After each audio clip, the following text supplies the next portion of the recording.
Before a single word is spoken, an argument is already taking shape, not because of the topic, not because of the facts, but because of the energy that enters the room with us. That's something most people overlook. We tend to think arguments start with a sentence, something said or misunderstood. But the truth is, they start with a tone, an energy, a presence. And the energy you lead with is the energy you create. If you bring in anxiety, tension, or the need to be right, you're inviting those exact things into the interaction. But if you walk in grounded, clear, and calm, you create a completely different dynamic before the discussion even begins. Let's unpack that for a moment. Emotional energy is contagious. Just like a smile can soften a stranger or a yawn can trigger a whole room, your emotional tone impacts the person across from you more than you realize. When you enter a conversation carrying unresolved frustration or trying to win, you're already setting yourself up for resistance. You're playing a tug of war and pulling before they even picked up their end of the rope. But here's the beautiful part. When you lead with groundedness, you shift the entire environment. You disarm before the battle ever begins. Most people try to resolve conflict by focusing on words. They rehearse their argument. They bullet point their logic. They memorize what they're going to say, but they forget the energy behind those words. And people respond far more to how something feels than what something means. You can say the most reasonable sentence in the world, but if it's delivered with agitation, it will be heard as aggression. On the other hand, you can say something simple, like, let's take a breath, with calm authority, and it can completely change the course of the interaction. Now, this doesn't mean you're suppressing your truth. It doesn't mean you're being passive or letting someone walk over you. Quite the opposite. It means you are so rooted in your inner stability that you don't need to posture, escalate, or prove. You're showing up anchored. That's real strength. And that's the kind of energy that invites someone else to do the same. Because when you regulate yourself, you become a mirror for them to do the same. You model what it means to lead with clarity, not chaos. This is where self-awareness comes in. Knowing how you tend to show up under pressure, do you get defensive, go silent, get sharp? That awareness is your first layer of power. And then comes the intention before you enter that room, that conversation, that text thread. Ask yourself, what energy am I carrying in with me? Because that question is more important than anything you're going to say once you're in it. There's a reason mature communicators don't argue the way everyone else does. It's not because they don't get upset.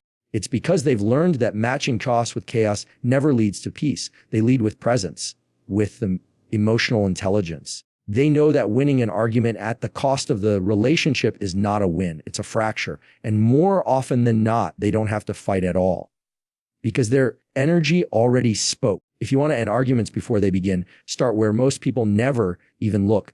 Your energy. Check it. Center it. Own it. Because when your presence is rooted in peace, people feel it. And when they feel it, they respond differently. The arguments don't survive in calm waters. They need waves. You don't have to be the storm. And here's the truth worth holding on to. The most powerful part of your communication is not your words. It's your presence. And when that presence speaks peace, it often doesn't have to say much more. When someone says something that triggers you, the most natural instinct is to react, to defend, to correct, to match their intensity, their tone, or their volume. But here's the catch. The moment you react, you've already handed over control of the conversation. You've made yourself emotionally dependent on what the other person says or does next. And in that reactive space, clarity disappears.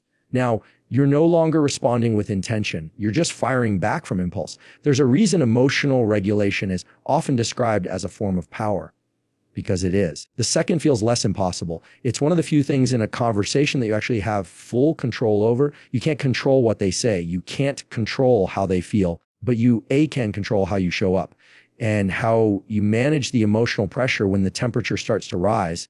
This is why the phrase, "you Hugh, I'm not going to let this pull me out of character," is so powerful. It's a personal boundary, a reminder that you're going to stay rooted in who you are, even when the conversation gets uncomfortable. It's not about denying your feelings. You can still be frustrated. You can still disagree. But the difference is you're not letting the emotion drive your behavior. You're choosing to respond instead of react. And that choice makes all the difference. The reason most arguments spiral out of control isn't because of the core issue.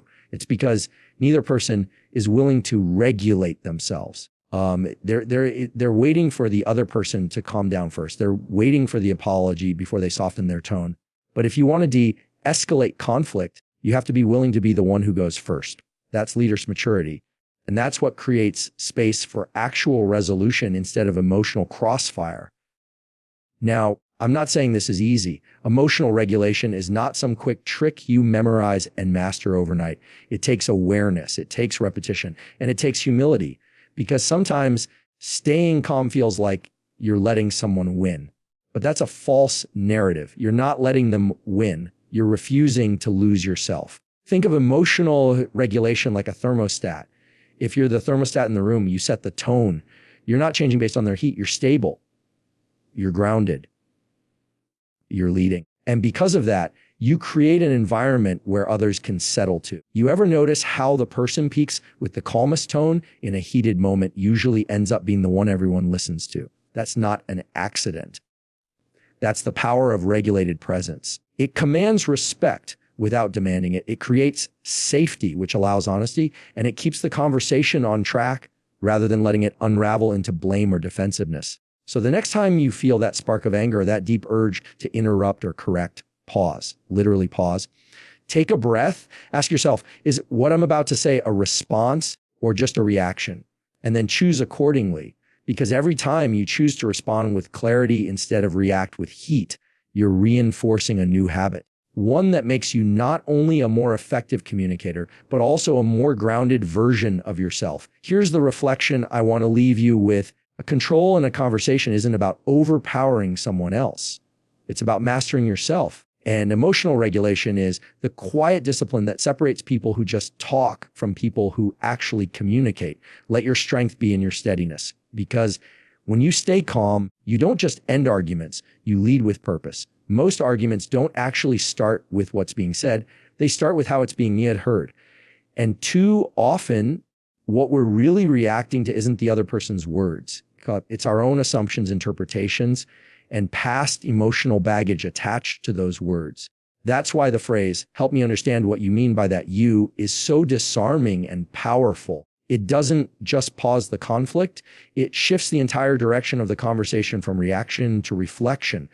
When emotions are high, it's easy to assign intent.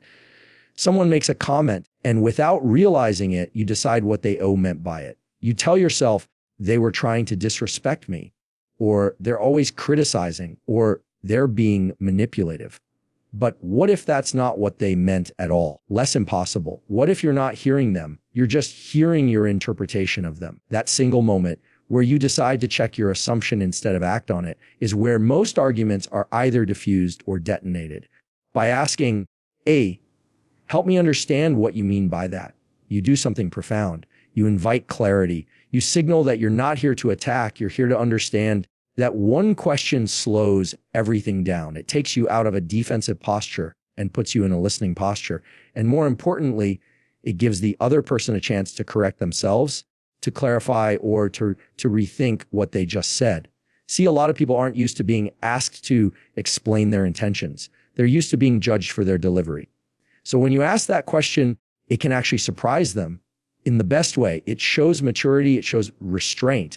And it shows that you're committed to communication, not just conflict. But this isn't just about being kind or gentle. It's strategic. In any tense moment, the person who remains curious instead of reactive always has the upper hand. Why? Because curiosity keeps your mind open. It allows you to gather more information before forming your response. And that leads to smarter, calmer, more effective communication.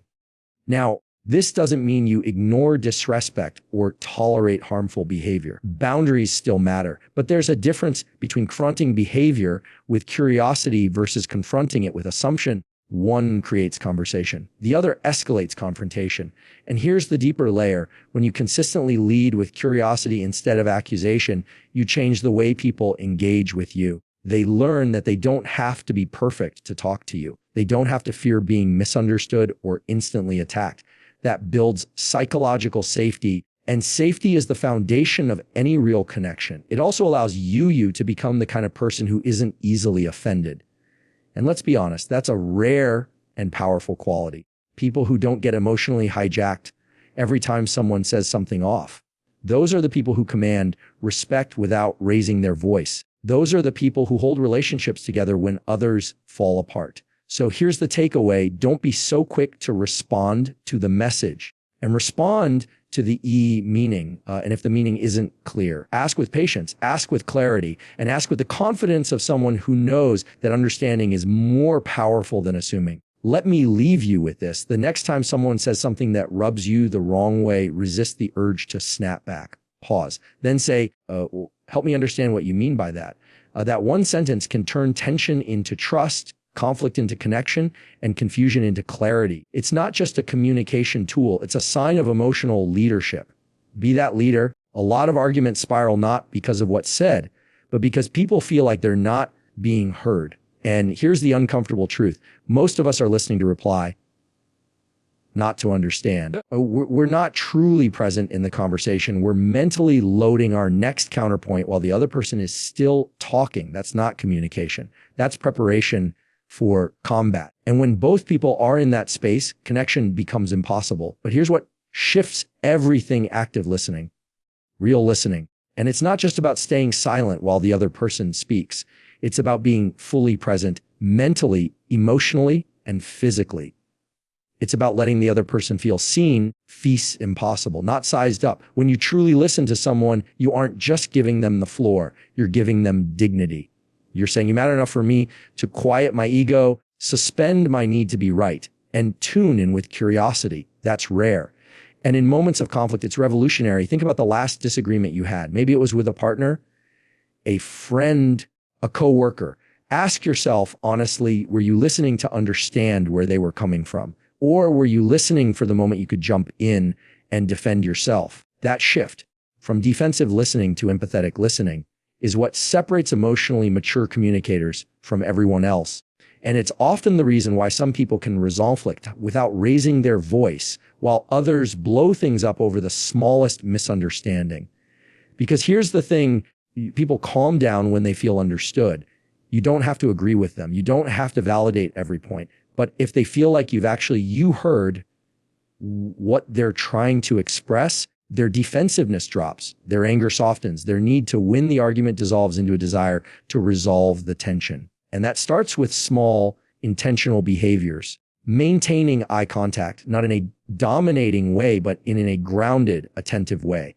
Nodding gently to show you're tracking. Reflecting back what you've heard before offering your perspective. Even something as simple as, let me make sure I got you. You're saying that when I did X, it made you feel Y. Is that right? That one sentence can diffuse what would have become a heated battle. Now, here's the catch. Listening doesn't mean you lose your voice. It means you use it wisely. You respond after you've gathered the full picture. You speak from a place of clarity, not just emotion. And ironically, that makes your words hit harder because they're not fueled by impulse. They're grounded in thought. This habit of deep listening doesn't just help you navigate arguments. It transforms your presence. People begin to trust you more because they feel safe around you. They know you'll hear them, not judge them. And in a world where most people just want to be seen and heard, that makes you unforgettable. You see, the most powerful people in the room aren't the loudest. They're the ones who listen so well, everyone else wants to hear what they'll say next. Why? Possible because their words come from a deep well of understanding, and understanding builds bridges. It doesn't mean you always agree, but it means you're willing to slow down enough to connect before you correct. So next time a conversation gets tense and you feel that urge to interrupt, defend, or retaliate, pause. Remind yourself that listening is not passive. It's an act of strength, a decision to prioritize clarity over chaos. And that decision, repeated often, is how relationships grow, how conflicts die, escalate, and how respect is earned. Let me leave you with this. In a world full of noise, be the person who listens deeply. Because when you choose to understand before being understood, you don't just end arguments, you elevate the entire conversation. Sometimes the most powerful way to end an argument isn't with words. It's with silence. Not the kind of silence that punishes, withdraws, or stonewalls, but the kind of silence that reflects strength, self-control, intention. There's a difference between staying quiet because you have nothing to say and staying quiet because you're rooted enough not to say what you could say. That's a deeper kind of power, and not everyone has it. You see, when tension rises, Most people feel an overwhelming urge to react. We want to correct, to defend, to win. It's almost automatic. But reaction is rarely rooted in clarity. It's usually fueled by emotion, anger, ego, insecurity. And once you let those forces drive the conversation, you've already lost important thing, your center. This is where emotional regulation steps in as your quiet superpower. It's what separates high-value communication from reactive chaos. Emotional regulation is not about suppressing your feelings. It's about understanding them. Managing them feels impossible, and deciding how and you when to express them. It's self-awareness in action. It's giving your nervous system a chance to settle before your mouth opens and makes the situation worse. Think about it like this. The first thing that comes to your mind in a heated moment is almost never the thing you should say. It's usually the most charged, least thoughtful response. And those words, once spoken, can't be taken back. They leave impact, sometimes scars. So emotional regulation, taking that pause, taking that breath is not weakness, it's wisdom. But let's be real, it's not easy, especially when you're feeling misunderstood or disrespected. The temptation to raise your voice or go on the attack is strong. That's when discipline must override impulse, because power in a conversation isn't about dominance, it's about stability. The person who remains calm is the one who controls the direction, not just of the conversation, but often of the relationship. And here's the paradox. When you regulate your own emotions, you end up influencing the emotions of others. Your calm becomes contagious. Your tone sets the tone. People may come in hot, but they cool down when they realize you're not playing that game. You're not escalating. You're not matching chaos with chaos. You're operating on a different frequency, one built on maturity, clarity, and intentionality. Over time, this earns trust. People start to notice that you're the one who doesn't overact. You're the one who listens, reflects, and responds, not out of fear, but from a place of strength. And that strength makes your words carry more weight, because they're not just emotionally charged, they're emotionally grounded. Emotional regulation also gives you access to perspective.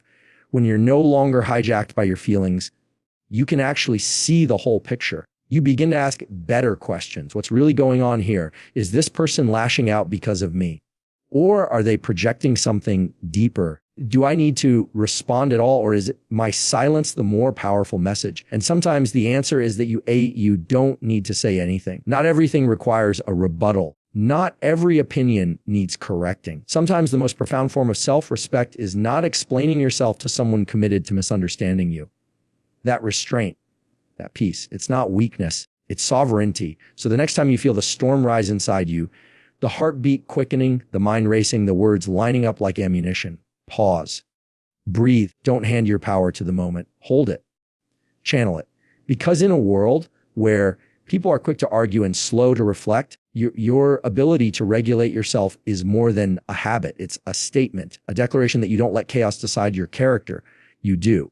Let that be your reminder. The most commanding presence in the room isn't the loudest voice. It's the calmest mind. When it comes to ending arguments, most people focus on the words they say, but very few recognize the importance of listening, not just hearing, but truly listening with presence, with intention, with a willingness to understand rather than win. This is the habit that shifts everything, because when you really listen, you stop fighting to be right and start creating space to be real. And in that space, arguments can dissolve before they even begin. Listening isn't passive. It's not silence, late judgment, or waiting for your turn to talk. Real listening requires effort, focus, emotional maturity. It's looking past the delivery of a person's words to catch what's driving them beneath the surface. It's hearing the frustration that's masking fear, the anger that's covering up hurt. Less impossible. When you listen like that, arguments lose their sting. Because now, instead of reacting to their tone, you're responding to their truth. Here's the thing about conflict. It often grows not from disagreement itself, but from the sense of not being heard. Most people don't need you to agree with them. They need to know that you get them, that their experience matters. And when they feel seen and validated, even just a little, their defenses start to drop. The volume goes down. The temperature shifts. And suddenly, the need to argue fades into the background. But let's be honest, listening is hard when your ego is loud. When you're focused on proving a point or defending yourself, it's almost impossible to stay present. You're not really hearing them. You're mentally drafting your rebuttal. And that's where most conversations break down. Because now no one's listening And everyone's performing, everyone's arguing past each other, not with each other. This is where emotional discipline plays its role again. You have to train yourself to quiet the ego long enough to let curiosity speak, not how can I win this?